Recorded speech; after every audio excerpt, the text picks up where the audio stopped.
करते हैं। पहला क्वेश्चन है, हम्द के लघवी मानी क्या है? हम्द के लघवी मानी क्या है? तो इसका जो राइट आंसर होगा ऑप्शन इसका हो जाएगा खुदा की तारीफ़, यानी कि हम खुदा की तारीफ़ को कहते हैं। इसका मानी हो जाएगा खुदा की तारीफ़। चलिए आगे बढ़ते हैं। आगे है, नात किसे कहते हैं? नात किसे कहते हैं? तो रसूल अकरम सल्लल्लाहु अलैहि वसल्लम की तारीफ़ को ही क्या कहा जाता है? नात कहा जाता है। रसूल अकरम सल्लल्लाहु अलैहि वसल्लम की तारीफ़ को नात कहा जाता है। अगला है, मनक़बत किसे कहते हैं? तो बुज़ुर्गान दीन और औलिया अल्लाह हज़रात की तारीफ़ व तौसीफ़ को ही क्या कहा जाता है? मनक़बत कहा जाता है। चलिए आगे बढ़ते हैं। आगे है, क़सीदा किसे कहते हैं? तो जिस नज़्म में शायर किसी बादशाह वक्त की तारीफ़ व तौसीफ़ इनाम की लालच में करता है, यानी कि जिस नज़्म में किसी बादशाह यानी कि जिस उस वक्त के बादशाह की तारीफ़ व तौसीफ़ की जाती है ताकि उसे इनाम दी जाए, तो उसी को कसीदा कहा जाता है। चलिए आगे बढ़ते हैं। आगे, हम्द खुदाए अज़्ज़ व जल के मुसन्निफ़ कौन है, यानी कि इसके राइटर कौन है? तो इसका जो राइट आंसर होगा वो शबनम कमाली, यानी कि हम्द खुदाए अज़्ज़ व जल के राइटर जो है मुसन्निफ़ है वो शबनम कमाली है। आगे बढ़ते हैं। आगे है, शबनम कमाली का ताल्लुक़ किस रियासत से है? रियासत मतलब होता है किस सूबा यानी कि स्टेट। तो शबनम कमाली का ताल्लुक़ रियासत बिहार यानी कि बिहार रियासत से उसका ताल्लुक़ है। चलिए आगे बढ़ते हैं। आगे, शबनम कमाली का असल नाम क्या है? शबनम कमाली का असल नाम क्या है? तो आप ध्यान रखेंगे, शबनम कमाली का असल नाम मुस्तफ़ा रज़ा है। मुस्तफ़ा रज़ा शबनम कमाली का असल नाम है। आगे है, शबनम कमाली का तखल्लुस क्या है? तखल्लुस मतलब टाइटल। तो शबनम कमाली का जो तखल्लुस है वो शबनम है। ध्यान रखेंगे आप, क्योंकि ऐसे क्वेश्चंस आपके बोर्ड एग्ज़ाम में पूछे जाते हैं। चलिए आगे बढ़ते हैं। आगे, शबनम कमाली कब पैदा हुए? शबनम कमाली की पैदाइश कब हुई थी? तो ध्यान रखेंगे, 22 जुलाई 1938 को शबनम कमाली पैदा हुए थे। 22 जुलाई 1938। चलिए आगे बढ़ते हैं। आगे है, शबनम कमाली कहाँ पैदा हुए? शबनम कमाली कहाँ पैदा हुए? तो बिहार सूबा के सीतामढ़ी जिला के गांव का नाम है पोखरेरा गांव में पैदा हुए थे, यानी कि बिहार सूबा के सीतामढ़ी जिला के पोखरेरा गांव में शबनम कमाली की पैदाइश हुई थी। अगला क्वेश्चन है, शबनम कमाली का इंतकाल कब हुआ? शबनम कमाली का इंतकाल कब हुआ? तो इसका जो सही आंसर होगा वो होगा 2006 ईस्वी में, यानी कि 2006 ईस्वी में शबनम कमाली का इंतकाल हुआ था। क्वेश्चन है, भाभी जान क्या है? भाभी जान क्या है? तो आप ध्यान रखेंगे दोस्तों, भाभी जान एक अफसाना है। तो ये क्वेश्चन आपको पूछा जाता है आपके बोर्ड एग्जाम में। तो भाभी जान क्या है? तो ध्यान रखेंगे अफसाना है। चलिए नेक्स्ट क्वेश्चन की ओर बढ़ते हैं। अगला क्वेश्चन है दोस्तों, अफसाना भाभी जान के मुसन्निफ़ कौन है? मुसन्निफ़ मीन्स होता है राइटर, यानी कि लेखक, लिखने वाला। तो अफसाना भाभी जान के जो मुसन्निफ़ हैं वो हैं सुहेल अज़ीम आबादी। सुहेल अज़ीम आबादी अफसाना भाभी जान के मुसन्निफ़ हैं। चलिए तीसरा नंबर क्वेश्चन की ओर बढ़ते हैं। तीसरा नंबर क्वेश्चन है, उर्दू में सबसे पहले मुख्तसर अफसाने की बुनियाद किसने डाली? उर्दू में सबसे पहले मुख्तसर अफसाने की बुनियाद किसने डाली? तो आप ध्यान रखेंगे, सज्जाद हैदर यल्दरम। सज्जाद हैदर यल्दरम ने ही उर्दू में सबसे पहले मुख्तसर अफसाने की बुनियाद डाली थी। चलिए अगला क्वेश्चन की ओर बढ़ते हैं। अगला क्वेश्चन है, उर्दू का पहला अफसाना का नाम क्या था? उर्दू का जो पहला अफसाना है उसका क्या नाम था? तो ये क्वेश्चन काफ़ी इंपॉर्टेंट है आपके एग्ज़ाम के लिए। तो ये है नशे की पहली तरंग। ये नशे है, ध्यान रखेंगे, नशे की पहली तरंग। तो ध्यान रखेंगे, उर्दू का जो पहला अफसाना था उसका नाम था नशे की पहली तरंग। चलिए 5वां नंबर क्वेश्चन की ओर बढ़ते हैं। 5वां नंबर सवाल है, उर्दू का पहला अफसाना कब शाये हुआ? उर्दू का पहला अफसाना कब शाये हुआ, यानी कि पब्लिश हुआ, कब वो छपा? तो इसका जो राइट आंसर होगा, सही आंसर होगा 1900 ईस्वी में। तो 1900 ईस्वी काफ़ी आपके एग्ज़ाम के लिए काफ़ी इंपॉर्टेंट है ये क्वेश्चन। तो ध्यान रखेंगे, 1900 ईस्वी में उर्दू का पहला अफसाना शाये हुआ था। चलिए अगला सवाल की ओर बढ़ते हैं। अगला सवाल हमारे सामने है, अली महमूद का अफसाना छाँव कब शाये हुआ? तो ध्यान रखेंगे, अली महमूद का अफसाना का नाम क्या था? छाँव था, और ये शाये हुआ था 1904 ईस्वी में। 1904 ईस्वी में अली महमूद का अफसाना छाँव शाये हुआ था। चलिए 7वां नंबर सवाल की ओर बढ़ते हैं। 7वां नंबर सवाल कह रहा है, मुंशी प्रेमचंद के अफसाने मंजर आम पर कब आने लगे? यहाँ पे लगे है, तो मुंशी प्रेमचंद का जो अफसाना था वो मंजर आम पर कब आने लगा था? तो इसका जो सही आंसर होगा 1907 ईस्वी में, यानी कि 1907 ईस्वी में मुंशी प्रेमचंद का जो अफसाना था वो मंजर आम पर लोगों के बीच आने लगा था। चलिए 8वां नंबर सवाल की ओर बढ़ते हैं। 8वां नंबर सवाल कह रहा है, सुहेल अजीम आबादी का असल नाम क्या है? तो ये काफ़ी इंपॉर्टेंट क्वेश्चन है। सुहेल अजीम आबादी का जो असल नाम है वो सैयद मुजीबुर रहमान है। तो ध्यान रखेंगे, सैयद मुजीबुर रहमान सुहेल अजीम आबादी का असल नाम है। 9वां नंबर सवाल है, सुहेल अजीम आबादी की पैदाइश कहाँ हुई? तो सुहेल अजीम आबादी की पैदाइश पटना में हुई। ध्यान रखेंगे आप, सुहेल अजीम आबादी की पैदाइश पटना में हुई थी। चलिए 10वां नंबर सवाल की ओर बढ़ते हैं। इससे पहले अगर आप हमारे चैनल पर नए हैं तो चैनल को सब्सक्राइब कर दें, टॉपर मिशन को, क्योंकि यहाँ पे उर्दू की पूरी तैयारी कराई जाएगी। चलिए 10वां नंबर सवाल की ओर बढ़ते हैं। 10वां नंबर सवाल है, सुहेल अजीम आबादी की पैदाइश कब हुई? तो सुहेल अजीम आबादी की पैदाइश हुई थी 1911 ईस्वी में। अगला सवाल है, सुहेल अजीम आबादी का ताल्लुक़ किस ख़ानदान से था? तो सुहेल अजीम आबादी एक ज़मींदार ख़ानदान से ताल्लुक़ रखते थे। चलिए अगला सवाल की ओर बढ़ते हैं। अगला सवाल काफ़ी इम्पोर्टेंट सवाल है। यहाँ पे है, उनके वालिद के इंतकाल के वक्त उनका उम्र क्या था? यानी कि सुहेल अजीम आबादी के वालिद का जब इंतकाल हुआ था तो उस वक्त सुहेल अजीम आबादी का उम्र क्या था? तो ये काफ़ी इम्पोर्टेंट क्वेश्चन है। तो ये जो है 1 साल था, उस वक्त उसकी जो उम्र थी वो 1 साल थी। चलिए 13वां नंबर सवाल की ओर बढ़ते हैं। 13वां नंबर सवाल है, उनका आबाई वतन कहाँ है? यानी कि जहाँ पे वो पैदा हुए थे उनका आबाई वतन वो कहाँ है? तो शाहपुर भदोल, ये गांव का नाम है शाहपुर भदोल, ये पटना ज़िला में पड़ता है। ध्यान रखेंगे, ये क्वेश्चन आपके लिए इम्पोर्टेंट है। चलिए 14वां नंबर सवाल की ओर बढ़ते हैं। 14वां नंबर सवाल है, सुहेल अजीम आबादी ने अफसाना निगारी के साथ किसकी मुलाजमत अख्तियार की? सुहेल अजीम आबादी एक अफसाना निगार भी थे, साथ ही साथ वो क्या थे? तो ऑल इंडिया रेडियो में वो मुलाजमत यानी कि नौकरी भी करते थे। चलिए आगे की ओर बढ़ते हैं। अगला सवाल है, सुहेल अजीम आबादी ने रोज़नामा उर्दू अखबार किस नाम से निकाला? सुहेल अजीम आबादी एक अखबार निकाला था जो रोज़ पब्लिश होता था, रोज़ छपता था, तो उसका जो नाम था वो साथी था। साथी नामक अखबार, उर्दू अखबार वो छापा था। तो ये काफ़ी इम्पोर्टेंट क्वेश्चन है आपके एग्ज़ाम के लिए, तो इसको आप ध्यान रखेंगे। जो साथी नामक रोज़नामा उर्दू अखबार वो निकाला था। चलिए 16वां नंबर सवाल की ओर बढ़ते हैं। 16वां नंबर सवाल है, सुहेल अजीम आबादी के 3 अफसानवी मजमूए कौन कौन से हैं? सुहेल अजीम आबादी वैसे तो बहुत सारे अफसाने लिखे थे, लेकिन उनमें से जो 3 हैं वो हैं ओलाओ, 4 चेहरे और आदमी के रूप। तो काफ़ी इम्पोर्टेंट है आपके लिए। ओलाओ, 4 चेहरे और आदमी के रूप, ये 3 अफसानवी मजमूए हैं। चलिए 17वां नंबर सवाल की ओर बढ़ते हैं। 17वां नंबर सवाल कह रहा है, सुहेल अजीम आबादी के एक नोवेल का नाम क्या है? सुहेल अजीम आबादी के एक नोवेल का नाम क्या है? तो सुहेल अजीम आबादी का जो एक नोवेल है उसका नाम है बेजड़ के पौधे। बेजड़ के पौधे, ये सुहेल अजीम आबादी का एक नोवेल है। तो ये सवाल काफ़ी आपके एग्ज़ाम के लिए महत्वपूर्ण है, तो इसको आप ध्यान रखेंगे। चलिए 18वां नंबर सवाल की ओर बढ़ते हैं। 18वां नंबर सवाल है, सुहेल अजीम आबादी के अफसानों की तादाद कितनी है?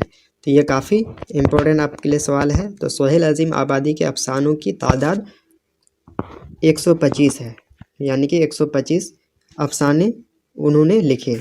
चलिए आगे बढ़ते हैं। आगे है, सुहेल अजीम आबादी का इंतकाल कब हुआ? तो पैदा लिए थे 1911 में और इंतकाल हुआ था 1980 ईस्वी में। तो आप ध्यान रखेंगे इसको। चलिए 20वां नंबर सवाल की ओर बढ़ते हैं। 20वां नंबर सवाल कह रहा है अफसाना भाभीजान का मरकज़ी किरदार कौन है। अफसाना भाभीजान का मरकज़ी किरदार कौन है।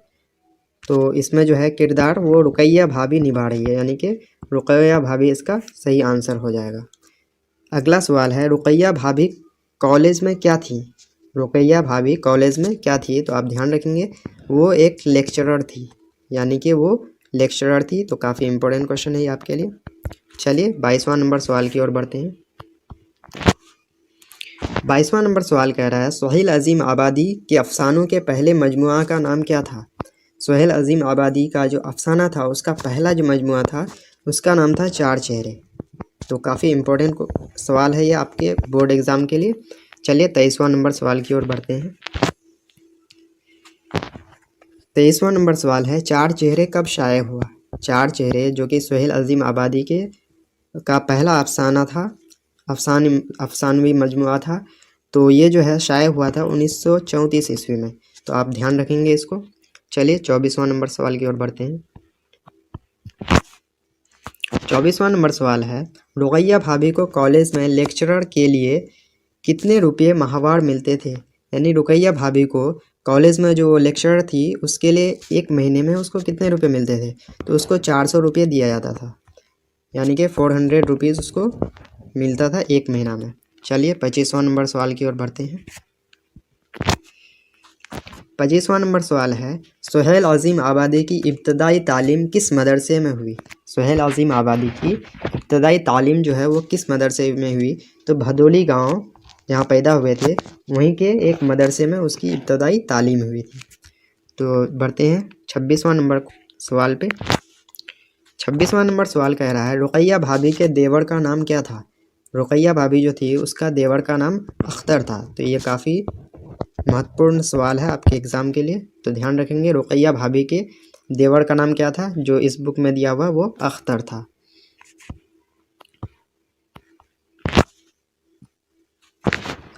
अगला सवाल है रुकैया भाभी किस लड़की की तालीम का ख़र्चा खुद बर्दाश्त करती थी। तो शम्मी नाम का एक लड़की थी, उसी का ख़र्च जो है वो रुकैया भाभी अदा करती थी, क्योंकि ये काफ़ी गरीब लड़की थी। चलिए 28वां नंबर सवाल की ओर बढ़ते हैं। 28वां नंबर सवाल है रुकैया भाभी को किस चीज़ का शौक़ था। तो ये काफ़ी महत्वपूर्ण सवाल है। रुकैया भाभी को जो है वो ख़त लिखने का शौक़ था, यानी कि वो फ्री टाइम में ख़त लिखा करती थी। तो अफसाना कटी हुई शाख के मुसन्निफ़ कौन है। यानी कि अफसाना कटी हुई शाख के मुसन्निफ़ यानी राइटर कौन है, तो इसका जो सही आंसर होगा वो हो जाएगा डॉक्टर कमर जहाँ। डॉक्टर कमर जहाँ अफसाना कटी हुई शाख के मुसन्निफ़ हैं। या फिर ऐसा भी पूछा जा सकता है जो कटी हुई शाख क्या है, तो कटी हुई शाख एक अफसाना है, ध्यान रखेंगे दोस्तों। अगला सवाल है कमर जहाँ की पैदाइश कहाँ हुई। कमर जहाँ की पैदाइश कहाँ हुई, तो इसका जो सही आंसर होगा दोस्तों सूबा बिहार, यानी कि बिहार स्टेट के समस्तीपुर जिला। कौन सा जिला है दोस्तों, समस्तीपुर जिला के मर्दुम खेज गांव बुजुर्ग द्वार में हुई थी। कमर जहाँ की पैदाइश समस्तीपुर जिला के मर्दुम खेज गांव बुजुर्ग द्वार में हुई थी। तो ध्यान रखेंगे दोस्तों, ये इम्पोर्टेंट सवाल है। अगला सवाल की ओर बढ़ते हैं। अगला सवाल कह रहा है कमर जहाँ की पैदाइश कब हुई। कमर जहाँ की पैदाइश कब हुई, तो इसका जो सही आंसर होगा 1951-52 में। 1951-52 में। तो अगर आपको 1951 सिर्फ अगर ऑप्शन में दिया हुआ रहेगा तो 1951 में टिक करेंगे, ठीक है दोस्तों। या फिर ऐसा अगर दिया हुआ रहेगा 1951-52 तो इसी पे टिक करेंगे। तो काफ़ी इंपॉर्टेंट सवाल है, इसको आप ज़रूर ध्यान रखेंगे। अगला सवाल है कमर जहाँ के वालिद का नाम क्या है। यानी कि कमर जहाँ के पिता का नाम क्या है, तो इसका जो सही आंसर हो जाएगा दोस्तों सैयद अताउल हक। सैयद अताउल हक कमर जहाँ के वालिद का नाम है। तो काफ़ी इंपॉर्टेंट सवाल है, इसको आप ध्यान रखेंगे। चलिए अगला सवाल की ओर बढ़ते हैं। अगला सवाल कह रहा है कमर जहाँ किस यूनिवर्सिटी से एमए और पीएचडी किया।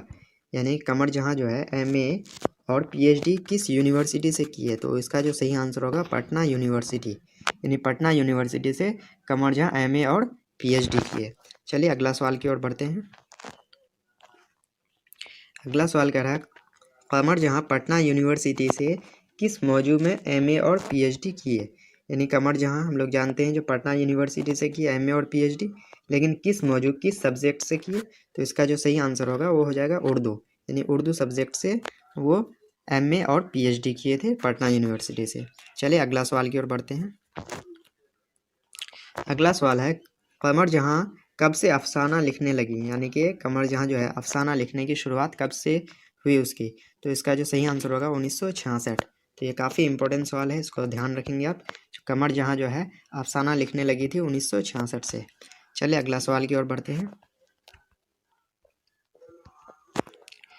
अगला सवाल कह रहा है उनकी पहली कहानी का नाम क्या है। 1966 में जो है उन्होंने अपनी पहली कहानी लिखना शुरू किया था, तो उसका जो नाम था वो जुनून वफ़ा था, यानी कि जुनून वफ़ा उनकी पहली कहानी थी।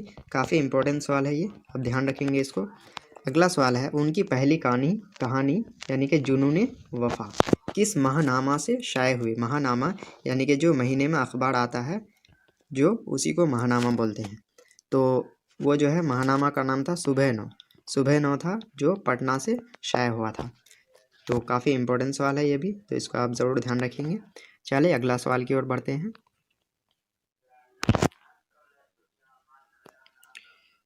अगला सवाल कह रहा है उनकी पहली कहानी जुनून वफ़ा कब शाये हुई। उनकी पहली कहानी कौन था, जुनून वफ़ा, ये कब शाये हुई थी। तो इसका जो सही आंसर हो जाएगा 1966, यानी कि जब से वो कहानी लिखना शुरू किया था तभी 1966 में ही उनकी पहली कहानी शाये हुई थी 1966 में, जुनून वफ़ा। चलिए अगला सवाल की ओर बढ़ते हैं। अगला सवाल कह रहा है कमर जान ने अपनी तदरीसी कैरियर का आगाज़ कहाँ से किया, यानी कि पढ़ाने का जो है वो शुरुआत कहाँ से किया। तो इसका जो सही आंसर हो जाएगा सुंदरवती महिला कॉलेज, जो कि भागलपुर में है। सुंदरवती महिला कॉलेज भागलपुर से ही वो तदरीसी कैरियर का आगाज़ किया, यानी कि पढ़ाने का काम शुरू किया। चलिए अगला सवाल की ओर बढ़ते हैं। अगला सवाल है कमर जहाँ तरक्की करके कहाँ के सदर शोबे उर्दू के ओहदा तक पहुँची। सदर मतलब होता है हेड, और शोबे उर्दू मतलब उर्दू डिपार्टमेंट का हेड कहाँ पे बनी। तो इसका जो सही आंसर होगा भागलपुर यूनिवर्सिटी, यानी कि भागलपुर यूनिवर्सिटी के सदर शोबे तक वो तरक्की करके पहुँच गई। चलिए अगला सवाल की ओर बढ़ते हैं।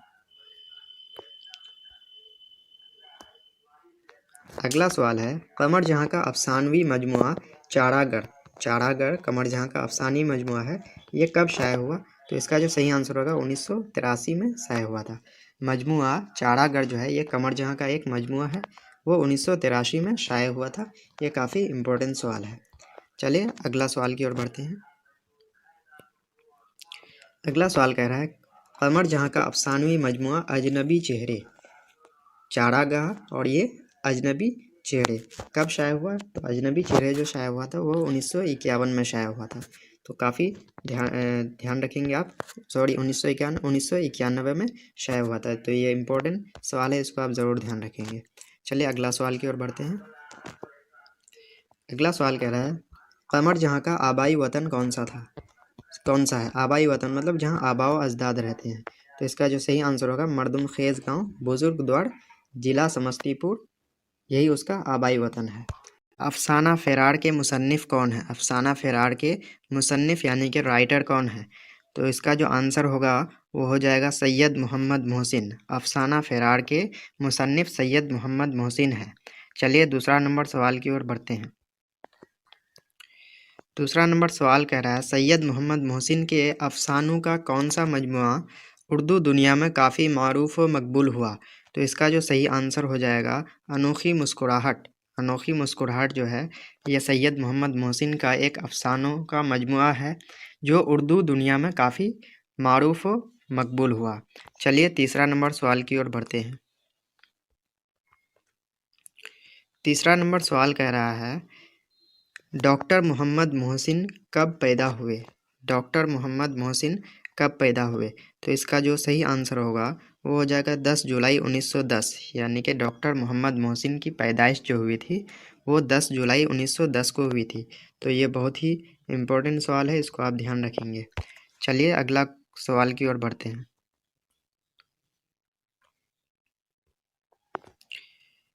अगला सवाल कह रहा है सैयद मोहम्मद मोहसिन की पैदाइश कहाँ हुई। सैयद मोहम्मद मोहसिन की पैदाइश कहाँ हुई। तो इसका जो सही जवाब होगा वो हो जाएगा पटना, यानी कि सैयद मोहम्मद मोहसिन की पैदाइश हुई थी पटना में।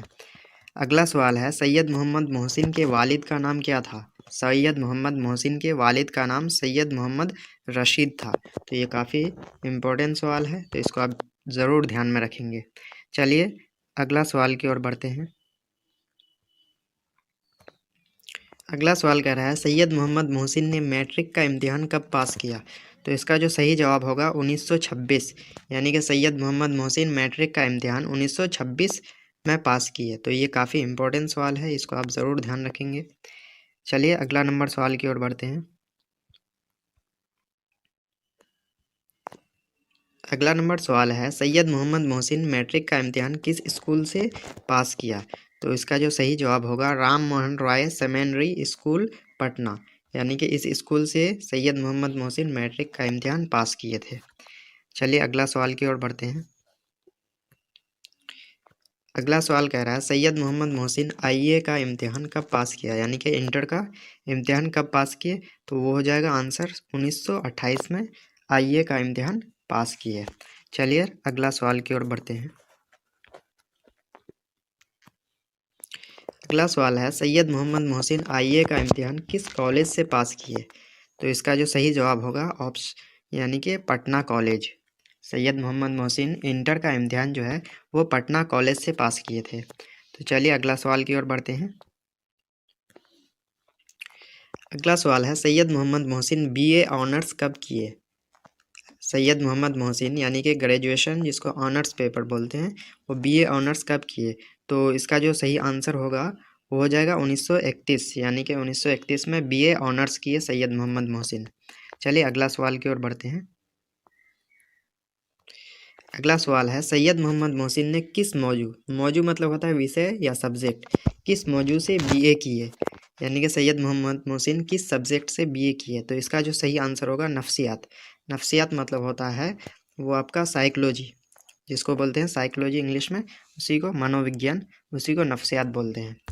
तो ये काफ़ी इम्पोर्टेंट सवाल है आपके लिए, तो इसको ज़रूर ध्यान में रखेंगे। चलिए अगला सवाल की ओर बढ़ते हैं। अगला सवाल है सैयद मोहम्मद मोहसिन ने गोल्ड मेडल कब हासिल किया। तो ये भी काफ़ी इम्पोर्टेंट सवाल है। सैयद मोहम्मद मोहसिन को गोल्ड मेडल मिला था, ये 1934 में मिला था। ध्यान रखेंगे 1934। चलिए अगला सवाल की ओर बढ़ते हैं। अगला सवाल कह रहा है सैयद मोहम्मद मोहसिन गोल्ड मेडल कहाँ से प्राप्त किया। 1934 में उसको गोल्ड मेडल मिला था, लेकिन कहाँ से। तो इसका जो सही जवाब होगा वो पटना यूनिवर्सिटी, यानी कि पटना यूनिवर्सिटी से सैयद मोहम्मद मोहसिन को गोल्ड मेडल मिला था। चलिए अगला सवाल की ओर बढ़ते हैं। अगला सवाल कह रहा है 1938 में वह पटना कॉलेज के किस शोबा में आरजी लेक्चरर की हैसियत से बहाल हुए।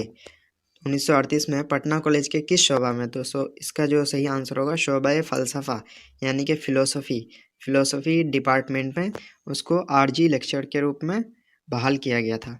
चलिए अगला सवाल की ओर बढ़ते हैं। अगला सवाल है 1948 में पटना यूनिवर्सिटी के किस शोबा में यानी किस डिपार्टमेंट में मुस्तकिल लेक्चरर बहाल हुए, यानी कि परमानेंट लेक्चरर बहाल हुए 1948 में पटना यूनिवर्सिटी के किस शोबा में। तो शोबा नफ्सियात, जिससे उसको काफ़ी ताल्लुक़ था, यानी कि साइकोलॉजी में, साइकोलॉजी के डिपार्टमेंट में उसको परमानेंट लेक्चरर के रूप में बहाल किया गया था 1948 में। कहाँ पे, पटना यूनिवर्सिटी। चलिए अगला सवाल की ओर बढ़ते हैं। अगला सवाल कह रहा है वह सदर शोबे नफ्सियात कब बने, यानी कि पटना यूनिवर्सिटी में सदर शोबे नफ्सियात कब बने। तो 1953 में बने। 1953 में वो सदर बन गए शोबे नफ्सियात का। चलिए अगला सवाल की ओर बढ़ते हैं। अगला सवाल कह रहा है सैयद मोहम्मद मोहसिन सदर शोबे नफ्सियात के ओहदा से कब सबक दोश हो गए, यानी कि कब उससे रिटायर हो गए। तो इसका जो सही आंसर होगा 1974, यानी 1953 में बने थे और 1974 में वो वहाँ से रिटायर हो गए। तो काफ़ी इम्पोर्टेंट सवाल है ये, आप ध्यान रखेंगे इसको। चलिए अगला सवाल की ओर बढ़ते हैं। अगला सवाल है सैयद मोहम्मद मोहसिन का इंतकाल कब हुआ। तो इसका जो सही आंसर होगा वो हो जाएगा 2002, यानी कि 2002 में सैयद मोहम्मद मोहसिन का इंतकाल हो गया। तो काफ़ी इम्पोर्टेंट सवाल है ये। चलिए अगला सवाल की ओर बढ़ते हैं। अगला सवाल है उनका इंतकाल कहाँ हुआ। उनका इंतकाल 2002 में दिल्ली में हुआ। तो काफ़ी इम्पोर्टेंट सवाल है ये भी। अगला सवाल है अफसाना फ़िरार का मरकज़ी किरदार कौन है? यानी कि ये अफसाना फ़िरार में ये जो है मरकज़ी किरदार कौन निभा रहे हैं? तो इसका जो सही आंसर होगा वो हो जाएगा महमूद। तो काफ़ी इम्पोर्टेंट सवाल है ये, इसको आप ज़रूर ध्यान रखेंगे। चलिए अगला सवाल की ओर बढ़ते हैं। अगला सवाल कह रहा है अपने वालिद, ये अपने वालिद के इंतकाल के वक्त महमूद की उम्र कितनी थी? महमूद जो कि अफसाना फ़िरार का मरकज़ी किरदार है, वो कितने साल के थे जब उसके वालिद का इंतकाल हो गया था? तो इसका जो सही आंसर होगा वो हो जाएगा 10 साल। तो काफ़ी इम्पोर्टेंट सवाल है ये, ध्यान रखेंगे। चलिए अगला सवाल की ओर बढ़ते हैं। अगला सवाल कह रहा है डॉक्टर मोहम्मद मोहसिन के किस अफसाना को उर्दू के बेहतरीन अफसानों में शुमार किया जाता है? यानी कि डॉक्टर मोहम्मद मोहसिन का कौन सा अफसाना है जिसको उर्दू के बेहतरीन अफसानों में शुमार किया जाता है, गिना जाता है? तो इसका जो सही आंसर होगा वो होगा और अनोखी मुस्कुराहट। तो ये काफ़ी इंपॉर्टेंट सवाल है, इसको आप ज़रूर ध्यान रखेंगे। चलिए अगला सवाल की ओर बढ़ते हैं। अगला सवाल है अनोखी मुस्कुराहट का मरकज़ी किरदार कौन है? तो अनोखी मुस्कुराहट का जो मरकज़ी किरदार है वो रजनी है। रजनी नाम का एक व्यक्ति, एक आदमी है रजनी नाम का, वही अनोखी मुस्कुराहट का मरकज़ी किरदार है। जबकि फ़िरार का मरकज़ी किरदार कौन है? वो हो जाएगा महमूद। चलिए अगला सवाल की ओर बढ़ते हैं। अगला सवाल कह रहा है महमूद की शादी किससे हुई? महमूद की शादी किससे हुई? तो इसका जो सही आंसर होगा वो हो जाएगा ज़ुबैदा। यानी महमूद की शादी ज़ुबैदा से हुई थी। काफ़ी इंपॉर्टेंट सवाल है ये। चलिए अगला सवाल की ओर बढ़ते हैं। अगला सवाल कह रहा है महमूद को किसका मुलाजमत मिलता है? यानी कि किस चीज़ की नौकरी मिलती है उसको? तो महमूद जो है उसको नौकरी मिलती है डिप्टी कलेक्टर की। तो काफ़ी इंपॉर्टेंट सवाल है, इसको आप ज़रूर ध्यान रखेंगे। अफसाना आशियाना के अफसाना निगार कौन है? यानी कि अफसाना आशियाना जो है इसके अफसाना निगार यानी कि इसके जो राइटर हैं वो कौन है? तो इसका जो सही आंसर हो जाएगा वो हो जाएगा निगार अज़ीम। यानी कि अफसाना आशियाना का जो है ये अफसाना निगार है निगार अज़ीम। तो चलिए नेक्स्ट क्वेश्चन की ओर बढ़ते हैं। अगला सवाल काफ़ी इम्पोर्टेंट है, वीवीआई सवाल है ये, जो आशियाना कैसा अफसाना है? तो काफ़ी इम्पोर्टेंट है बोर्ड एग्ज़ाम के लिए, क्योंकि ऐसा क्वेश्चन आपके एग्ज़ाम में पूछा जाता है। जो आशियाना कैसा अफसाना है? तो आशियाना जो है एक नफ्सियाती अफसाना है। एक कैसा अफसाना है? नफ्सियाती अफसाना। तो काफ़ी इंपॉर्टेंट क्वेश्चन है, इसको आप ज़रूर ध्यान रखेंगे। तो चलिए तीसरा नंबर सवाल की ओर बढ़ते हैं। तीसरा नंबर सवाल कह रहा है गहन, ये घन नहीं है दोस्तों, ये गहन है, ठीक है। गहन किसका अफसानवी मजमुआ है? गहन जो है ये किसका अफसानवी मजमुआ है? तो ध्यान रखेंगे गहन निगार अज़ीम का अफसानी मजमुआ है। निगार अज़ीम का अफसानवी मजमुआ गहन है। अगला सवाल है अफसाना आशियाना का मरकज़ी किरदार कौन है? अफसाना आशियाना जो है इसमें मरकज़ी किरदार किसका है? तो इसमें मरकज़ी जो किरदार है वो ज़रीना का है। ज़रीना का अफसाना आशियाना में मरकज़ी किरदार है। चलिए अगला सवाल की ओर बढ़ते हैं। अगला सवाल कह रहा है बरकत अली सिद्दीकी के बेटे का नाम क्या है? बरकत अली सिद्दीकी जो कि ज़रीना का क्या है? ज़रीना के वालिद हैं, सॉरी ज़रीना के शौहर हैं बरकत अली सिद्दीकी। इसके जो बेटे का नाम है वो है सिराज। यानी कि बरकत अली सिद्दीकी के बेटे का नाम क्या है? सिराज। अगला सवाल है बरकत अली सिद्दीकी के बहू का नाम क्या है? तो बरकत अली सिद्दीकी के बहू का जो नाम है वो इरफाना है। यानी कि बरकत अली सिद्दीकी के बेटे का नाम हो गया सिराज और बहू का नाम इरफाना, यानी कि इरफाना का शौहर हो गया सिराज। चलिए अगला सवाल की ओर बढ़ते हैं।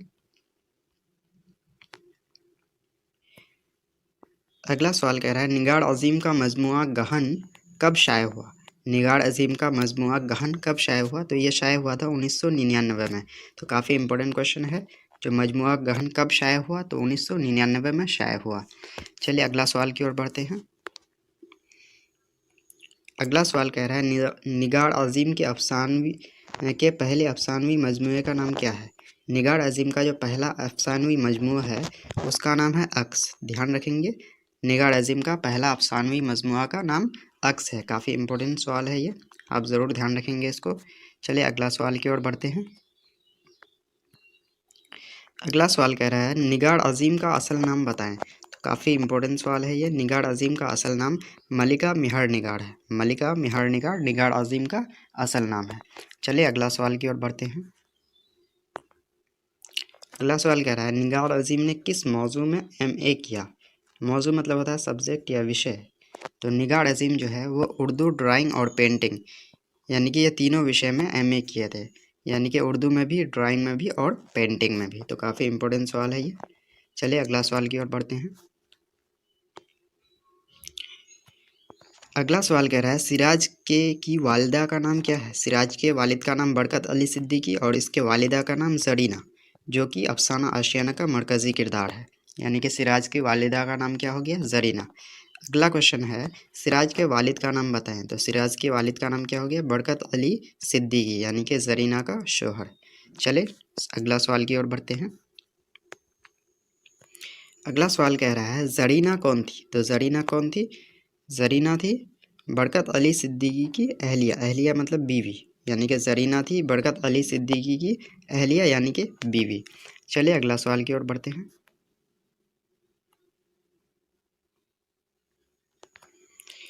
अगला सवाल कह रहा है आमतौर से मुख्तसर किस्सा कहानी को क्या कहा जाता है।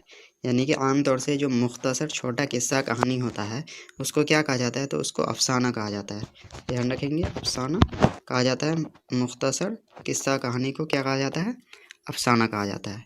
जैसे कि आप देख पा रहे होंगे मुख्तसर किस्सा कहानी को क्या कहा जाता है, अफसाना कहा जाता है। तो आप ध्यान रखेंगे इस क्वेश्चन को भी। अगला सवाल है अफसाना किसकी मुख्तसर तरीन शक्ल है।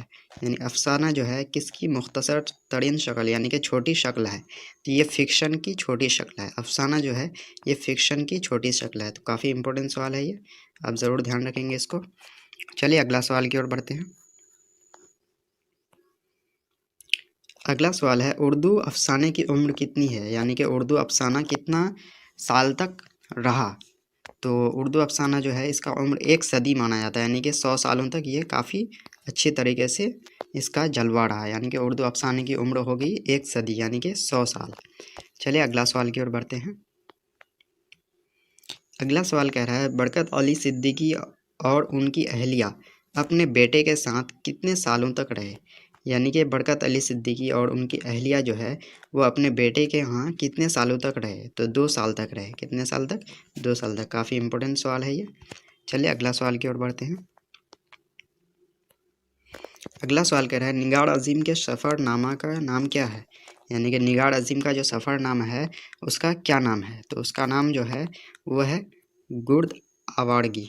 गुर्द आवारगी यानी गिर्द आवारगी जो है निगार अजीम का जो है वो सफ़रनामे का नाम है गिर्द आवारगी। चलिए अगला क्वेश्चन की ओर बढ़ते हैं। तो ध्यान रखेंगे क्वेश्चन काफ़ी इंपॉर्टेंट है। चलिए नेक्स्ट क्वेश्चन की ओर बढ़ते हैं। अगला सवाल कह रहा है निगार अजीम की अफसानों का पहला मजमुआ अक्स कब शाया हुआ। जैसे कि हम लोगों ने अभी देखा जो निगार अजीम का जो अफसाना था उसका पहला मजमुआ का नाम था अक्स, वो शाया हुआ था 1990 में। तो काफ़ी इंपॉर्टेंट सवाल है, इसको आप ज़रूर ध्यान रखेंगे। 1990 में अक्स शाया हुआ था। चलिए अगला सवाल की ओर बढ़ते हैं। अगला सवाल है निगार अजीम PhD की डिग्री कहाँ से हासिल की। यानी कि निगार अजीम जो है वो PhD की डिग्री कहाँ से उसको मिला, यानी कि किस यूनिवर्सिटी से उसको मिला। यानी कि जामिया मिलिया इस्लामिया से, जामिया मिलिया इस्लामिया से उन्होंने PhD हासिल किया, यानी कि PhD की डिग्री हासिल किया। होंगे निसाब में शामिल, यानी कि आपके चैप्टर में शामिल आलमी हिद्दत ये क्या है। तो आलमी हिद्दत एक मजमून है। आपकी किताब में जो शामिल है आलमी हिद्दत ये क्या है, एक मजमून है। तो काफ़ी इंपॉर्टेंट क्वेश्चन है ये, जो आलमी हिद्दत क्या है। तो मजमून अफसाना ऐसा ऑप्शन में रह सकता है, तो आपको टिक लगाना है मजमून में, यानी कि आलमी हिद्दत जो है ये एक मजमून है। चलिए अगला सवाल की ओर बढ़ते हैं। अगला सवाल कह रहा है मजमून नवेसी का आगाज़ कहाँ से माना जाता है। यानी कि मजमून लिखने का, मजमून नवेसी का आगाज़ जो है ये फोर्ट विलियम कॉलेज के क़याम से माना जाता है। यानी कि फोर्ट विलियम कॉलेज ये जो कि कोलकाता में है उसके क़याम से, जब उसका क़याम हुआ, उसका जब स्थापना हुआ तभी से मजमून नवेसी का आगाज़ माना जाता है। चलिए अगला सवाल की ओर बढ़ते हैं। अगला सवाल कह रहा है मजमून आलमी हिद्दत, मजमून आलमी हिद्दत कैसी मजमून है। तो ये एक साइंसी मजमून है।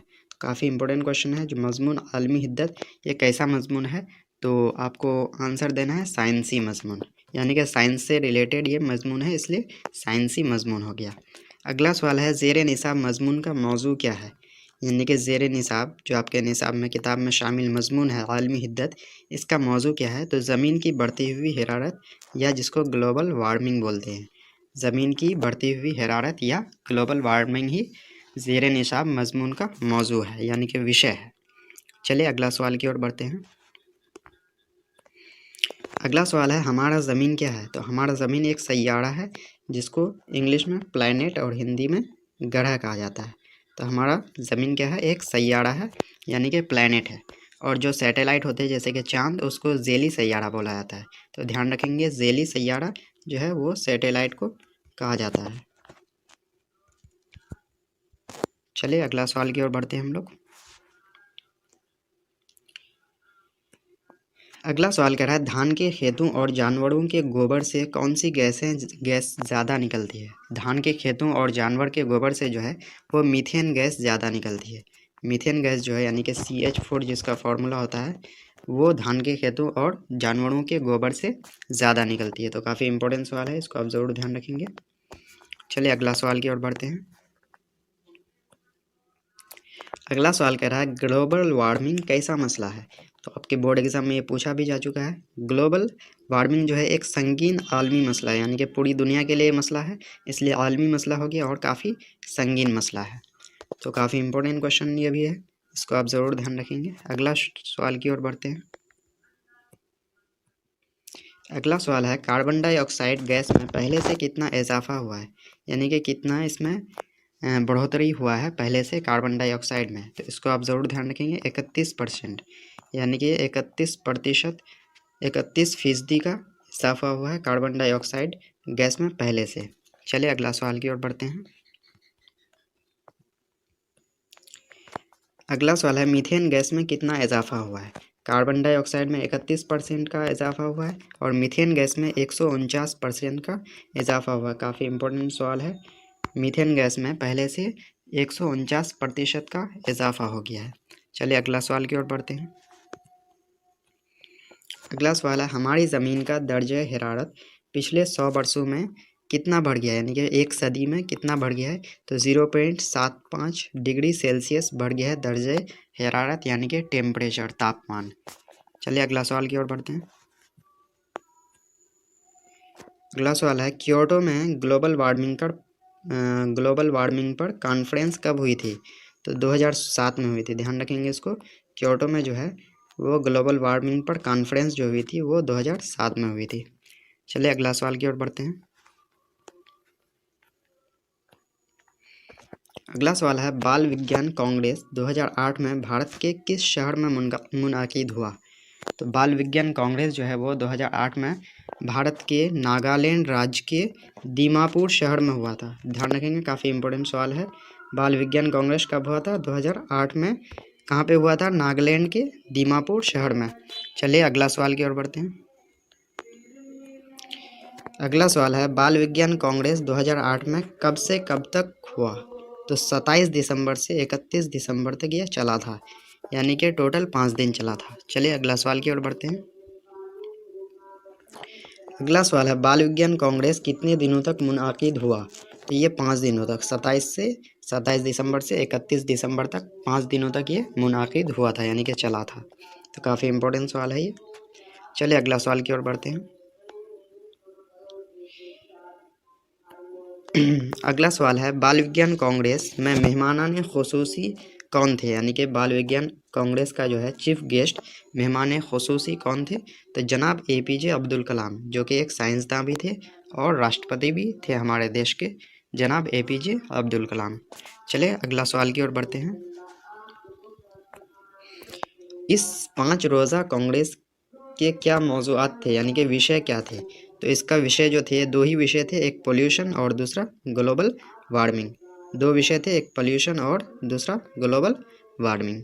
तो काफ़ी इंपॉर्टेंट सवाल है, इसको आप ज़रूर ध्यान रखेंगे। चलिए अगला सवाल की ओर बढ़ते हैं। अगला सवाल है इस कांग्रेस यानी कि बाल विज्ञान कांग्रेस में 32 सूबों, ध्यान रखेंगे 32 सूबों और मरकज़ी हुकूमत के मखसूस खित्तों से कितने तलबा व तालिबात को शिरकत करने का मौका दिया गया है। तो कितने तलबा और तालिबात हिस्सा लिए थे, 556। ध्यान रखेंगे 556 तलबा व तालिबात को शिरकत करने का मौका दिया गया था। चलिए अगला सवाल की ओर बढ़ते हैं। अगला सवाल है, इस कांग्रेस में कितने असातिज़ा ने हिस्सा लिया? तो इस कांग्रेस में टोटल 165 असातिज़ा हिस्सा लिए। काफ़ी इंपॉर्टेंट सवाल है, इसमें 165 असातिज़ा ने हिस्सा लिया। अगला क्वेश्चन कह रहा है, शामिल निसाब यानी कि आपके किताब में मजमून है एक रिया नाम से मजमून है, उसके मजमून निगार कौन है? यानी कि इस मजमून को लिखे कौन है? तो इसका जो मजमून निगार है वह है सर सैयद अहमद ख़ान। तो आप ध्यान रखेंगे मजमून रिया के जो हैं सर सैयद अहमद ख़ान क्या है? मजमून निगार हैं। तो ध्यान रखेंगे ये जो रिया है ये क्या है? एक मजमून है, ध्यान रखेंगे इसको। चलिए अगला सवाल की ओर बढ़ते हैं। अगला सवाल कह रहा है, सर सैयद अहमद ख़ान की पैदाइश कब हुई? सर सैयद अहमद ख़ान की पैदाइश कब हुई? तो उसका जो पैदाइश हुआ था वो 1817 में हुआ था। तो ध्यान रखिएगा 1817 में सर सैयद अहमद ख़ान की पैदाइश हुई। काफ़ी इंपॉर्टेंट क्वेश्चन है ये। अगला सवाल है, सर सैयद अहमद ख़ान की पैदाइश कहाँ हुई? तो सर सैयद अहमद ख़ान की पैदाइश हुई थी 1817 में। कहाँ पे हुई थी? तो दिल्ली में हुई थी। ध्यान रखेंगे दिल्ली में सर सैयद अहमद ख़ान की पैदाइश हुई थी। चलिए अगला सवाल की ओर बढ़ते हैं। अगला सवाल कह रहा है, सर सैयद अहमद ख़ान के वालिद का नाम क्या था? तो काफ़ी इंपॉर्टेंट सवाल है ये। सर सैयद अहमद ख़ान के वालिद का जो नाम था वो मीर मुत्तकी था। मीर मुत्तकी सर सैयद अहमद ख़ान के वालिद का नाम था मीर मुत्तकी। अगला सवाल है, सर सैयद अहमद ख़ान के वालिदा का नाम, वालिदा मतलब उसके माता यानी कि अम्मी का नाम क्या था? तो अम्मी का जो नाम था वो अजीज़ुन्निसा बेगम था, यानी कि अजीज़ुन्निसा बेगम सर सैयद अहमद ख़ान के वालिदा का नाम था, यानी कि अम्मी का नाम था। तो काफ़ी इंपॉर्टेंट क्वेश्चन है ये भी, ध्यान रखेंगे आप। चलिए अगला सवाल की ओर बढ़ते हैं। अगला सवाल कह रहा है, सर सैयद अहमद ख़ान की तालीम व तरबियत किसके ज़ेर साया हुई? यानी कि सर सैयद अहमद ख़ान की जो है तालीम व तरबियत किसके अंडर में हुई थी, किसके गाइडेंस में हुई थी? तो उसके वालिदा के यानी कि अजीज़ुन्निसा बेगम के ही ज़ेर साया में हुई थी सर सैयद अहमद ख़ान की तालीम व तरबियत। चलिए अगला सवाल की ओर बढ़ते हैं। अगला सवाल काफ़ी इंपॉर्टेंट सवाल है। अगला सवाल कह रहा है, सर सैयद ने गाज़ीपुर में अंजुमन साइंटिफिक सोसाइटी कब कायम किया? सर सैयद अहमद ख़ान ने गाज़ीपुर में अंजुमन साइंटिफिक सोसाइटी कब कायम किया? तो इसका जो कायम किया थे वो 1862 ईस्वी में, यानी कि 1862 में सर सैयद ख़ान कहाँ पे किए थे? गाज़ीपुर में अंजुमन साइंटिफिक सोसाइटी का क़याम किए थे। चलिए अगला सवाल की ओर बढ़ते हैं। अगला सवाल कह रहा है, सर सैयद अहमद ख़ान इंग्लिस्तान जिसको इंग्लैंड बोला जाता है, इंग्लैंड कब गए थे? तो 1869 में, यानी 1869 में सर सैयद अहमद ख़ान इंग्लिस्तान यानी कि इंग्लैंड गए थे। तो काफ़ी इंपॉर्टेंट सवाल है ये भी। चलिए अगला सवाल की ओर बढ़ते हैं। अगला सवाल देख लेते हैं क्या कह रहा है, सर सैयद अहमद ख़ान वतन वापसी के बाद किस नाम से एक रिसाला जारी किया? सर सैयद अहमद ख़ान जब इंग्लैंड से यानी कि इंग्लिस्तान से इंडिया लौटे तो उसने किस नाम से एक रिसाला जारी किया? तो इस रिसाले का जो नाम था वो तहज़ीबुल अखलाक नाम था। तो काफ़ी इंपॉर्टेंट सवाल है ये, तहज़ीबुल अखलाक नाम से एक रिसाला जारी किया था। चलिए अगला सवाल की ओर बढ़ते हैं। अगला सवाल कह रहा है, सर सैयद ने अलीगढ़ में किस नाम से एक स्कूल खोला? सर सैयद ने अलीगढ़ में किस नाम से एक स्कूल खोला? तो उस स्कूल का जो नाम था मदरसतुल इस्लाम था। मदरसतुल इस्लाम से नाम से एक स्कूल खोला था। चलिए अगला सवाल की ओर बढ़ते हैं। अगला सवाल कह रहा है, मदरसतुल इस्लाम कब कायम किया गया? तो 1875 में मदरसतुल इस्लाम कायम किया गया था। काफ़ी इंपॉर्टेंट सवाल है ये, 1875 में मदरसतुल इस्लाम कायम किया गया था। चलिए अगला सवाल की ओर बढ़ते हैं। अगला सवाल कह रहा है, मदरसतुल इस्लाम कब तरक्की करके मोहम्मदन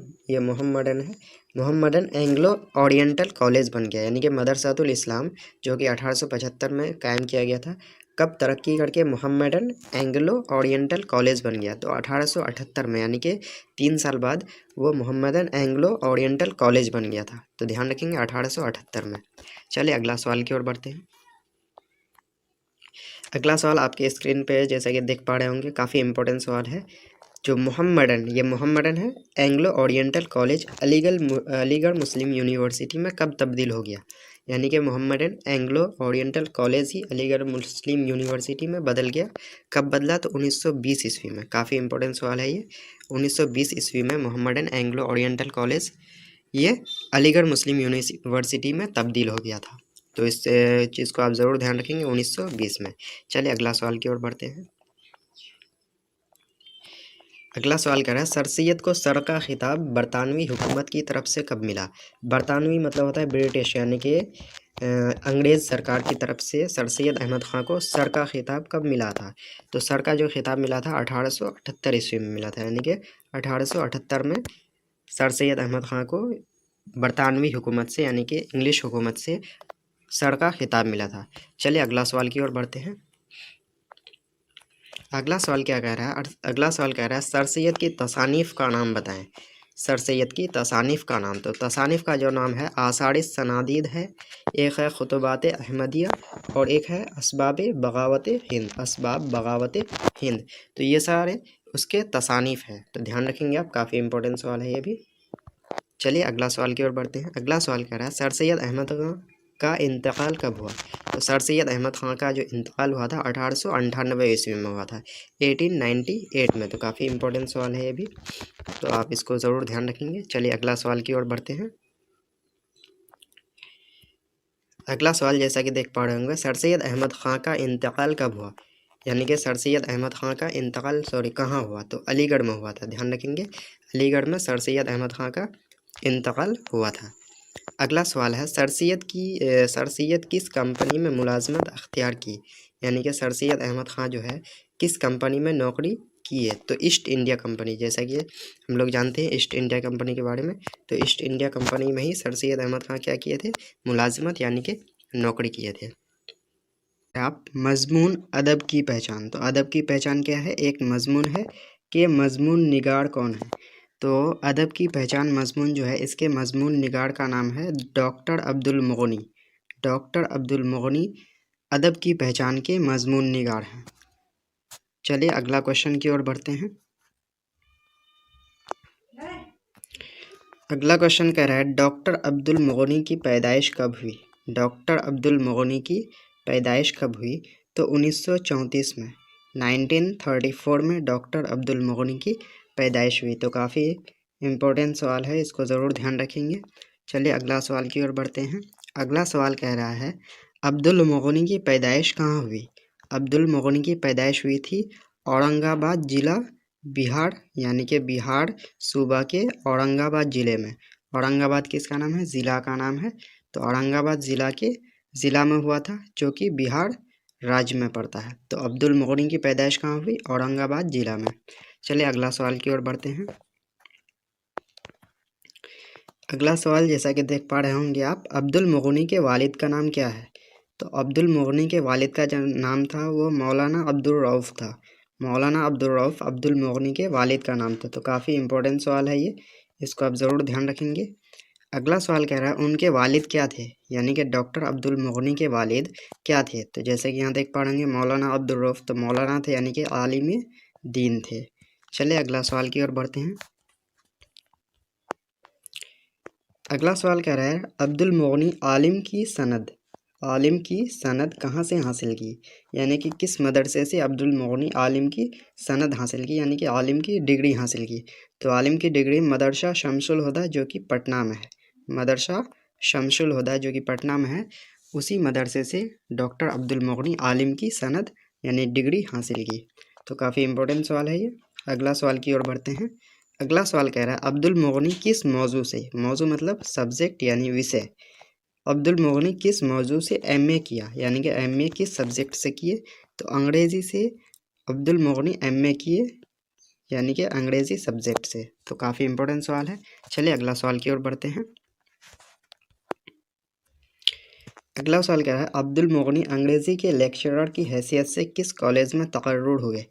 यानी कि अब्दुल मुग़नी जो है अंग्रेज़ी के लेक्चरर की हैसियत से किस कॉलेज में तकर्रुर हुए थे? तो पटना कॉलेज में। इसका जो राइट आंसर हो जाएगा पटना कॉलेज हो जाएगा। चलिए अगला सवाल की ओर बढ़ते हैं। अगला सवाल क्या है अब्दुल मुग़नी किस कॉलेज के प्रोफेसर बने? तो लेक्चरर के रूप में पटना कॉलेज में उसकी बहाली हुई थी। तो अब्दुल मुग़नी जो है प्रोफेसर बने थे BN कॉलेज पटना में। काफ़ी इंपॉर्टेंट सवाल है, इसको आप ज़रूर ध्यान रखेंगे। चलिए अगला सवाल की ओर बढ़ते हैं। अगला सवाल कह रहा है अब्दुल मुगनी किस यूनिवर्सिटी के वाइस चांसलर हुए। यानी अब्दुल मुगनी जो है किस यूनिवर्सिटी के वाइस चांसलर बने थे, तो मिथिला यूनिवर्सिटी के वाइस चांसलर भी रहे थे डॉक्टर अब्दुल मुगनी। चलिए अगला सवाल की ओर बढ़ते हैं। अगला सवाल कर रहा है लफ्ज़ तनकीद के क्या माने हैं। लफ्ज़ जो तनकीद है इसके क्या माने हैं, तो इसके माने होते हैं खड़े खोटे का परख करना। खड़े खोटे का परख करना ही लफ्ज़ तनकीद के मानी होते हैं। तो चलिए अगला सवाल की ओर बढ़ते हैं। अगला सवाल जैसा कि आप देख पा रहे होंगे, अब्दुल मुगनी ने तनकीद व तहकीक से मुताल्लिक़ तकरीबन कितनी किताबें लिखी। यानी कि अब्दुल मुगनी तनकीद और तहकीक से मुताल्लिक़ लगभग कितनी किताबें, तकरीबन कितनी किताबें लिखी थी, तो 20 किताबें। ध्यान रखेंगे, काफ़ी इंपॉर्टेंट सवाल है। जो तकरीबन 20 किताबें उन्होंने तनकीद और तहकीक से मुताल्लिक़ लिखे थे। चलिए अगला सवाल की ओर बढ़ते हैं।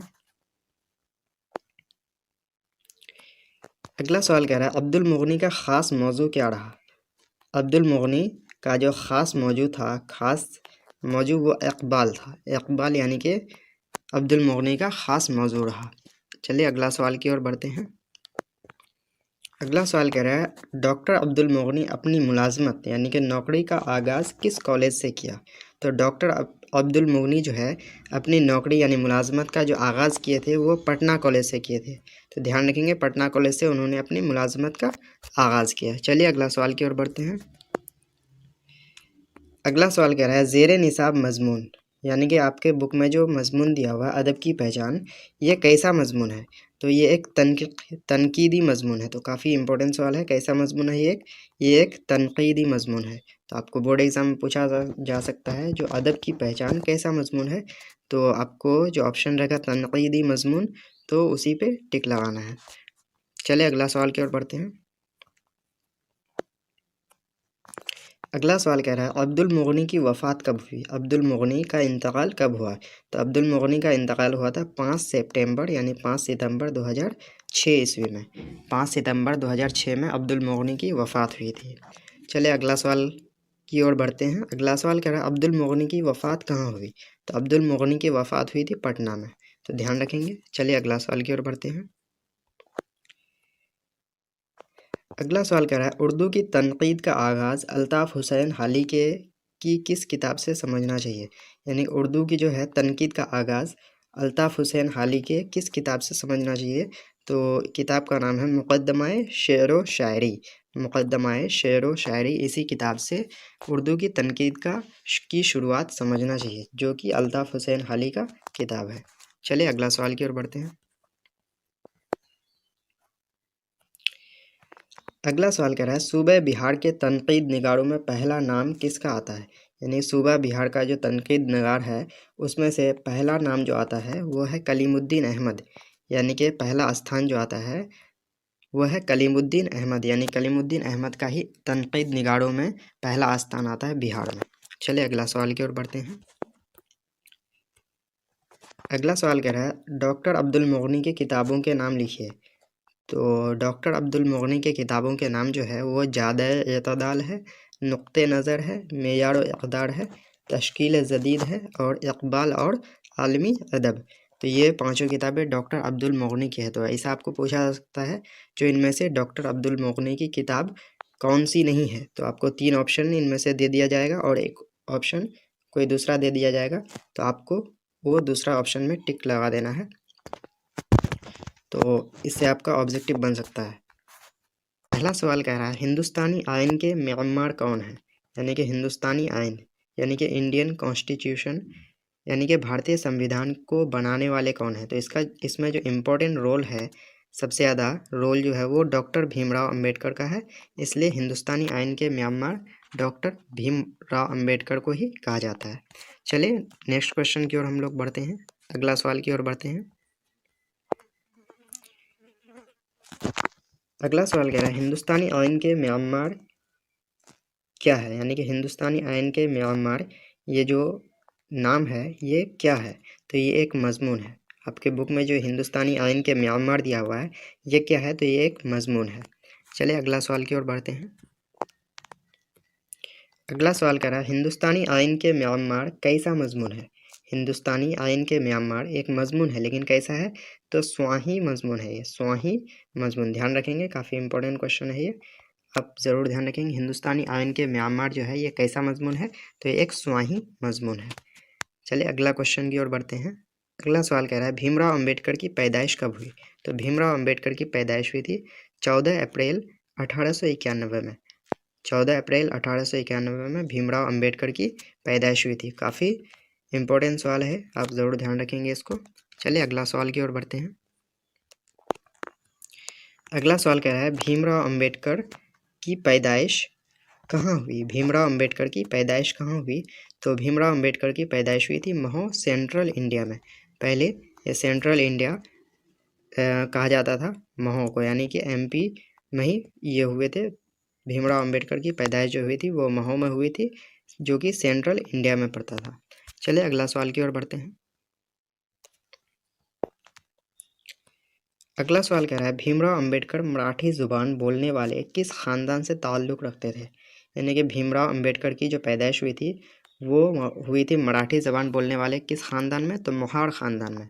मोहार ख़ानदान में भीमराव अंबेडकर की पैदाइश हुई थी। तो काफ़ी इम्पोर्टेंट क्वेश्चन है ये। चलिए नेक्स्ट सवाल की ओर बढ़ते हैं।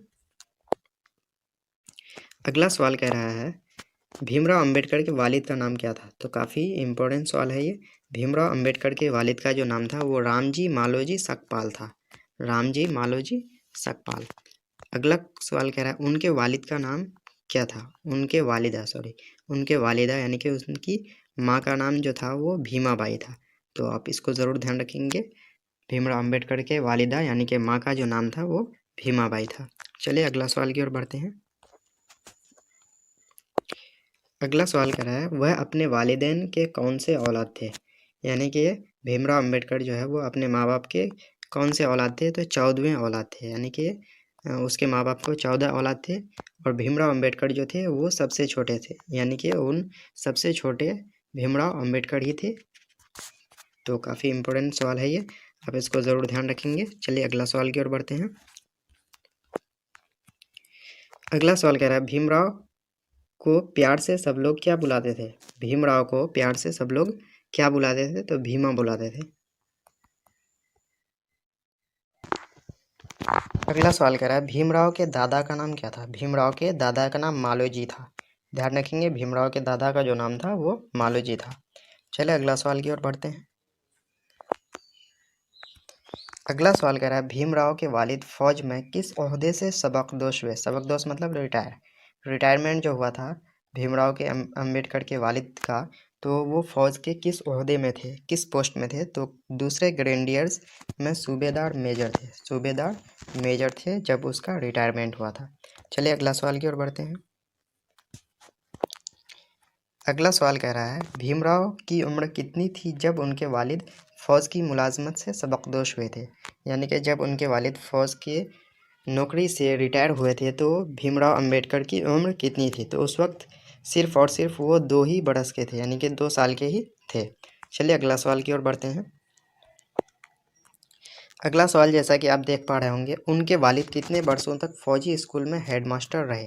यानी कि भीमराव अंबेडकर के वालिद जो है फ़ौजी स्कूल में हेडमास्टर भी रहे थे। कितने वर्षों तक, तो 14 बरस तक, यानी कि 14 साल तक उसके वालिद फ़ौजी स्कूल में हेडमास्टर रहे थे। तो काफ़ी इंपॉर्टेंट क्वेश्चन है ये, आप ज़रूर ध्यान रखेंगे। चलिए अगला क्वेश्चन की ओर बढ़ते हैं।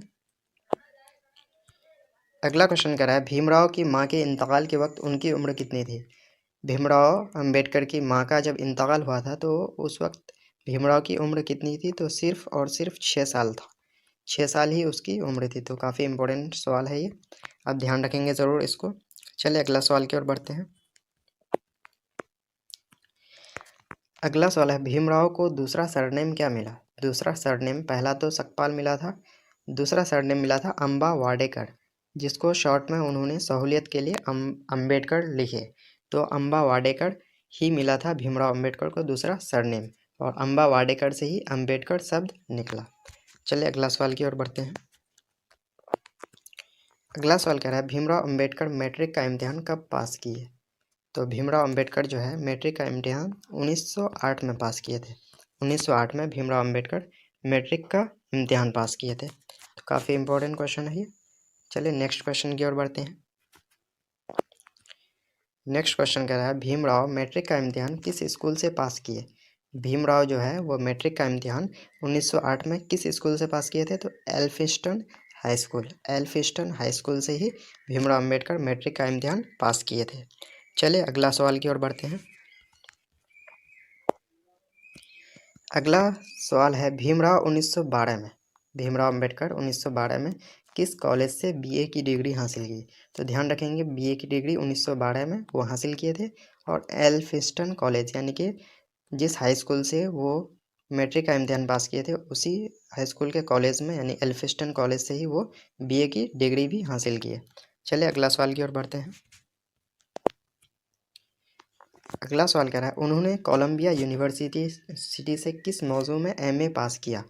तो उन्होंने कोलंबिया यूनिवर्सिटी जो कि अमेरिका में है इसमें किस विषय से एमए पास किया था। तो उन्होंने मुआशियात जिसको इकोनॉमिक्स बोलते हैं इसी सब्जेक्ट से उन्होंने एमए पास किया था। कहाँ से? कोलंबिया यूनिवर्सिटी से जो कि अमेरिका में है।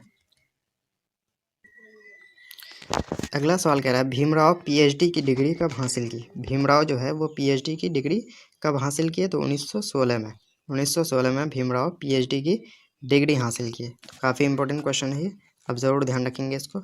चलिए नेक्स्ट सवाल की ओर बढ़ते हैं।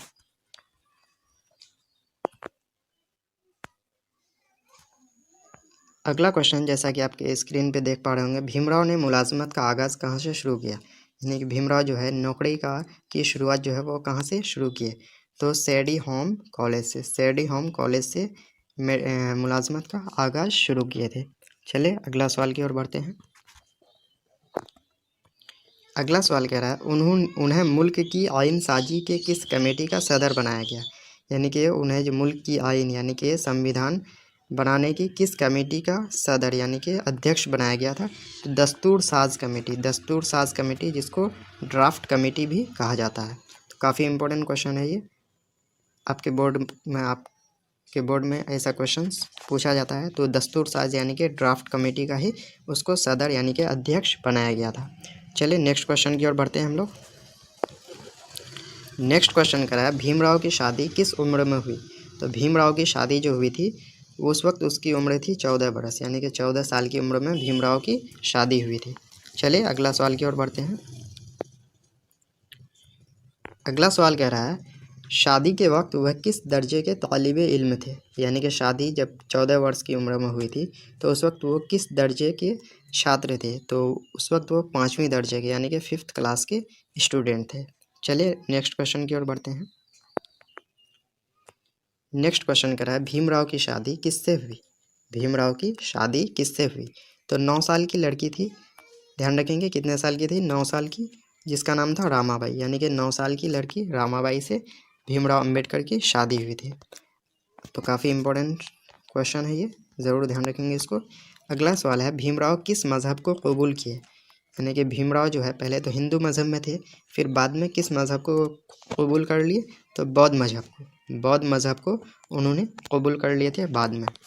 चलिए अगला सवाल की ओर बढ़ते हैं। अगला सवाल कह रहा है भीमराव का इंतकाल कब हुआ। तो भीमराव का जो इंतकाल हुआ था वो 5 दिसंबर 1956 को हुआ था। 5 दिसंबर 1956 को भीमराव अंबेडकर का इंतकाल हुआ था। तो काफ़ी इंपॉर्टेंट सवाल है ये, ज़रूर ध्यान रखेंगे आप। चलिए अगला सवाल की ओर बढ़ते हैं। अगला सवाल कह रहा है बौद्ध मज़हब में निर्वाण का क्या तस्वुर है। यानी कि बौद्ध मज़हब में निर्वाण जो है वो किसको कहा जाता है। निर्वाण मतलब होता है इरफान हासिल करना, इरफान मतलब मुक्ति, मुक्ति हासिल करना को ही निर्वाण कहा जाता है बौद्ध धर्म में।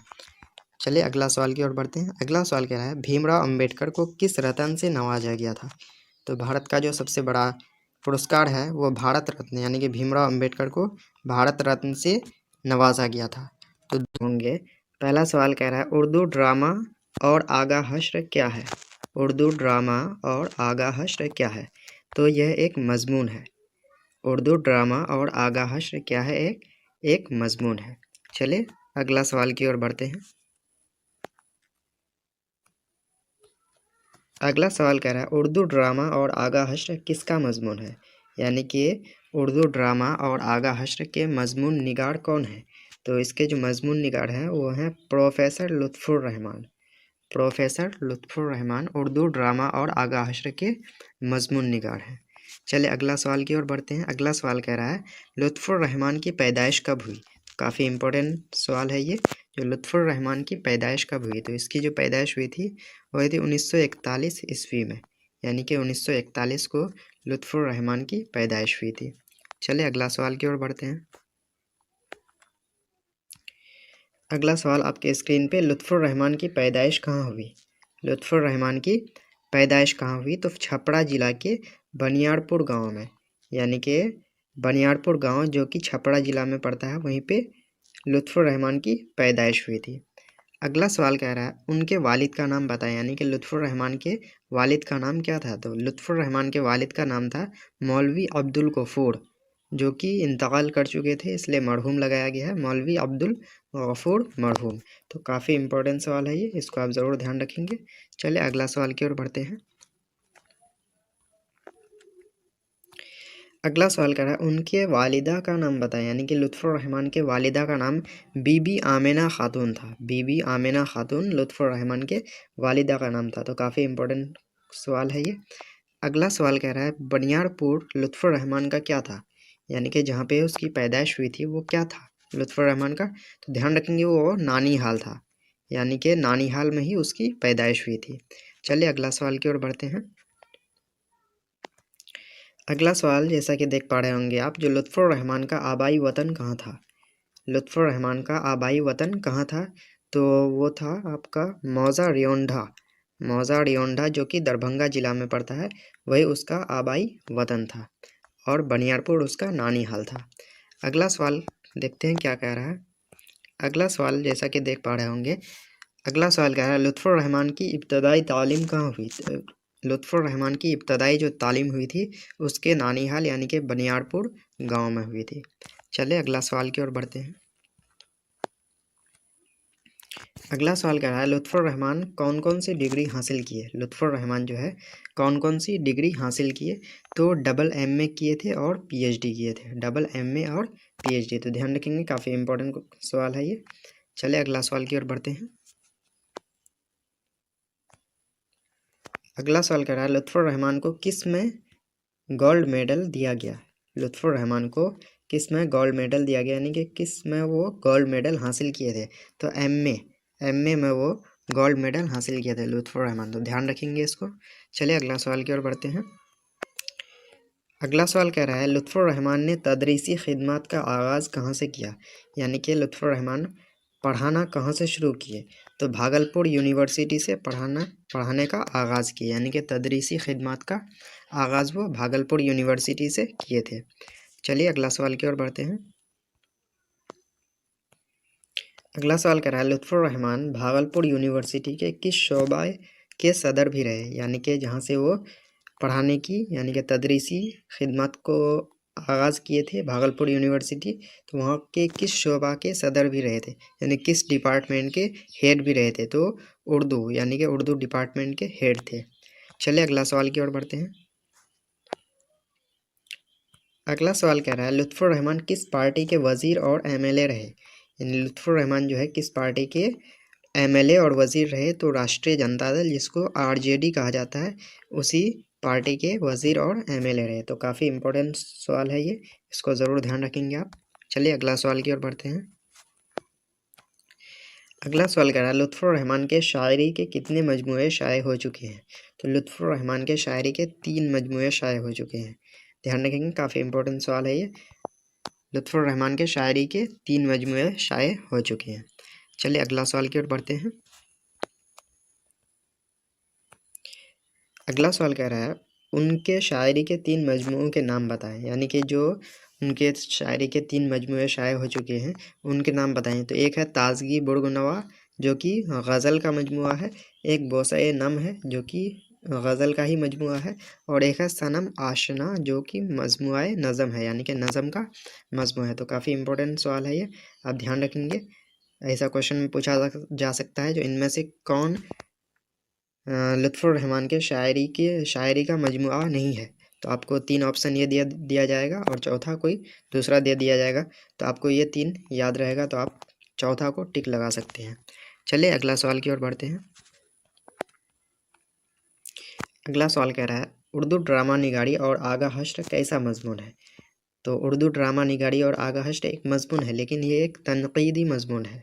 ध्यान रखेंगे, तनकीदी मजमून है। अगला सवाल कह रहा है उर्दू का शेक्सपियर किसे करार दिया जाता है। उर्दू का शेक्सपियर, तो आगा हश्र कश्मीरी को ही उर्दू का शेक्सपियर करार दिया जाता है। तो काफ़ी इम्पोर्टेंट सवाल है ये। चलिए अगला सवाल की ओर बढ़ते हैं। अगला सवाल कह रहा है आगा हश्र की ड्रामा निगारी का आगाज़ कब हुआ। यानी आगा हश्र कश्मीरी की ड्रामा निगारी का आगाज़ हुआ था, शुरुआत हुआ था उसका 1901 ईस्वी में। काफ़ी इम्पोर्टेंट क्वेश्चन है ये। चलिए अगला सवाल की ओर बढ़ते हैं। अगला सवाल कह रहा है पहले ड्रामा निगार जिन्होंने सबसे पहले असली ज़िंदगी मतलब दुनियावी ज़िंदगी की हकीकतों को मौजू फ़न की हैसियत दी। यानी ऐसे पहले ड्रामा निगार कौन थे जिन्होंने दुनियावी ज़िंदगी की हकीकत को अपने फ़न की मौजू में हैसियत दी। तो वो आगा हश्र कश्मीरी ही थे। चलिए अगला सवाल की ओर बढ़ते हैं। अगला सवाल कह रहा है लुत्फ़ुर रहमान की किताबों के नाम बताएं। लुत्फ़ुर रहमान की किताबों के नाम, तो ताज़गी बुर्गनवा, शहर वफ़ा, ताबीर व तनकीद, नस्र की शारियत वगैरह। यानी कि ताज़गी बुर्गनवा, शहर वफ़ा, ताबीर व तनकीद और नस्र की शारियत, ये सब लुत्फ़ुर रहमान के किताबों के नाम हैं। तो चलिए अगला सवाल की ओर बढ़ते हैं। अगला सवाल कह रहा है जदीद ड्रामा निगारी का आगाज़ किससे होता है। जदीद यानी कि जो नया ड्रामा निगारी है उसका आगाज़ किससे होता है। तो उसका आगाज़ होता है आगा हश्र कश्मीरी से। आगा हश्र कश्मीरी से। अगला सवाल कह रहा है आगा हश्र के ड्रामों के नाम लिखें। आगा हश्र के ड्रामों के नाम, तो एक है सिल्वर किंग और एक है रुस्तुम व सोहराब। सिल्वर किंग, रुस्तुम व सोहराब। तो काफ़ी इंपॉर्टेंट सवाल है ये। चलिए अगला सवाल की ओर बढ़ते हैं। अगला सवाल कर रहा है ड्रामा की तकमील का लाजमी अंसर क्या है। यानी कि ड्रामा कराने के लिए जो लाजमी चीज़ है वो क्या है। तो उसके लिए स्टेज का होना ज़रूरी है। बिना स्टेज का ड्रामा मुकम्मल नहीं हो सकता। इसलिए ड्रामा की तकमील के लिए लाजमी जो चीज़ है, आंसर है, वो है स्टेज। यानी स्टेज का होना लाजमी है।